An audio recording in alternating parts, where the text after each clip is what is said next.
কই রেডি হলো নাকি? হ্যাঁ হয়ে গেছে, ক্লিপটা লাগিয়ে দিলেই হয়ে যাবে। শোনো ভাবি, আমি বারবার ছেলে দেখতে পারবো না। তোমার এই পাগলি বোনকে ভদ্রভাবে কথা বলতে শিখিয়ে দাও। ওইখানে কি জানে পাগলির মতো নিনু দিনু খানু কেন এইভাবে কথা যেন না বলে। লাও লাও, ভাবি আমাকে সব শিখিয়ে দিছে। সবাইকে লেনদেন করে কথা বলতে হবে তো। হ্যাঁ, কথাটা মাথায় রেখে জানে। ভাবি মায়া খেলে আসো, ওদের খাওয়া দাওয়া হয়ে গেছে। ঘটক দিদি একটু বাথরুমে যাবো। বদনা করে পানি নিয়ে চলে যাও, দেখো বাথরুম পিছনেই আছে। বদনাটা খুঁজে পাচ্ছিনি, বদনাটা একটু দেন না, বাথরুমে যাবো। বদনা খুঁজে পাচ্ছেন না? বদনাটা তো এইখানে ছিলেন, গেলেন কোথায়? ভাবি বদনাটা এইখানে ছিলেন না, কোথায় গেলেন একটু খুঁজে দেখেন তো। দিদি বদনাকে লেনদেন করছি, পাগলি নাকি রে? এই দেখো না বদনা, আগেকার লোকে আজব আজব নামও রাখতো। বদনা মন্ডল লেবু চিনি হাড়ি করে চার চামচের সুসেতে রেখেছে। ওরে ভেবেছিস খালাতো ভাইয়ের কথা, আর খালাতো ভাইয়ের নামও বদনা। ওই বদনার কথা বলছে নাকি এই বদনার কথা বলছে? লাও ভাবি, ওকে বাথরুমটা দেখে নাও গদিনি। আসো। কিন্তু কি বদনাকে লেনদেন করছি কেন? ভাবি তো বললো ছোট বড় সবাইকে লেনদেন করে কথা বলতে। পাগলিদের বিনে নিতে করে বলে আমি পাগলি হয়ে যাবো। তাহলে লেনদেন করবো না। যাদের চলেছে তাদের কি বদনা কেন? হেই হেই চান মাঠ পানি কি চড়েন গা? সব সময় বাড়িতে কি করেন? ও ঘটক মশাই, শোনো শোনো শোনো। কি হলো বললো? আমার ছেলের বিটা লাগিয়ে দিতে পারলি না? তোমার ওই ছেলের বিয়ে আমি কেনে? পৃথিবীর কোনো ঘটকই লাগাতে পারবে না। ওটা মেয়ে দেখেছি, তুমি বললো ওটা হবে 50-60টা হবে। 50-60টা না, আমার কাছে হিসাব আছে পাক্কা 63টা। তাও তো তোমার ছেলেকে রাজি করতে পারিনি। আচ্ছা চাচা, তোমার ছেলের কোনো দোষ নাই তো? 5 লাখ বা ডাক্তার দেখি লাও গা।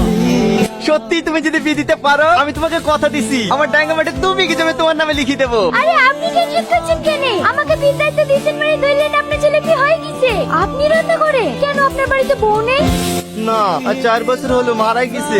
তুমি বলো একজন মেয়ে না হলে সংসার চলে? চাচা গলা হয়ে শেষ দেওয়া হয়ে গেছে। আচ্ছা ঠিক আছে, উদালটা এখানে রেখে বাবুকে একটু ডেকে দে। বাড়িতে একটা মেয়ে মানুষ নাই, বিয়েটা আরো আগে দিতে পারতেন। আমি কি আর কম চেষ্টা করেছি গো? এবার তুমি দেখো পারবা কি? কিছু বলছেন আব্বা? হ্যাঁ, এখানে বস। এটা কে আব্বা? এটা তোর বিয়ের ঘটক। আপনি আবার ঘটক এসছে? আমার সুখ কি আপনি সহ্য হয়েছে না? এই থামো থামো, একটু বসো। কি বলবা বলো? আচ্ছা তুমি বিয়ে করতে চাইছো না কেন? ও হলো মাছের কাটার মতো, একবার গলায় বেঁধে গেলে না পারবো ফেলতে, না পারবো গিলতে, সারা জীবন কষ্ট দিয়ে যাবে। কেন যাবো সুস্থ শরীর ব্যস্ত করতে? আমি একা একাই খুব ভালো আছি। Single life is best life. তাই বলে কাটা বাঁধার ভয়ে সাদের মাছ খাওয়া ছেড়ে দিবা? আমি তোমার জন্য ভালো একটা মেয়ে দেখেছি, একদম পানাশ মাছের মতো শান্তশিষ্ট, একটাও কাটা না। দেখো তোমার পছন্দ হয় কি। আমি ওসব কিছু দেখবো না, আমি দেখতে পারবো না। এই বাবু শোন শোন। এসবই দাঁড়া দাঁড়া, কোথায় গেছিলি? ভালো একটা ছেলে আছে হাতে, ওই পাড়ার টসেনে মেয়ের সাথে বিয়ের কথা বলতে গেছিল। সারা জীবন লোকেরই বিয়ে দিয়ে বেড়াবি না নিজেও বিধা করবি? আচ্ছা তুই কি বিয়ের কথা ছাড়া আর অন্য কথা পাসনি?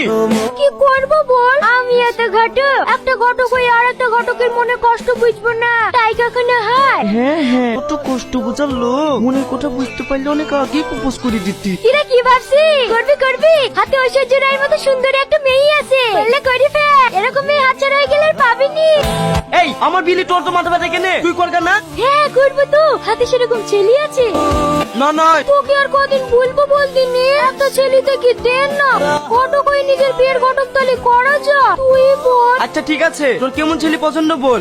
আমার ঋত্বিক রোশনের মতো হাইট হবে, সালমান খানের মতো বডি হবে, আমির খানের মতো ফর্সা, আর শাহরুখ খানের মতো স্টাইল হলে চলবে। কি রে, এরকম ছেলে পাবো না? দেখা পাবি কি না? স্যার রাস্তা স্যার, আমার অনেক কাজ আছে।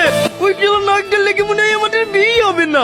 জ্বলছি জল জল, যতদিন আমাকে মুখ ফুটে বলবি না ভালোবাসি, আমিও বলবো না তোকে ভালোবাসি। তুই যে কত পারিস তাও আমি দেখছি। তুহিনা, তুহিনা আছো? তুহিনা, আমি ওই পাড়ারটা আনি। আয় আয় বস। কাজ করছে নাকি? আপনি আসেন আসেন বসে। আপনার ছেলের খবর বলে। কোনো মতে ওকে রাজি করাতে পারনু না। রাজি না হলে আর কি করবে? কি করবো মানে, প্রতিদিন এইভাবে হাত পুড়ি পুড়ি রান্না করা যায় নাকি? তা আমি নিজে নিজে সিদ্ধান্ত নিয়েছি, ছেলে বি করলে না তো কি হলো, আমি বি করবো। ও এই বয়সে আপনি কি করবে?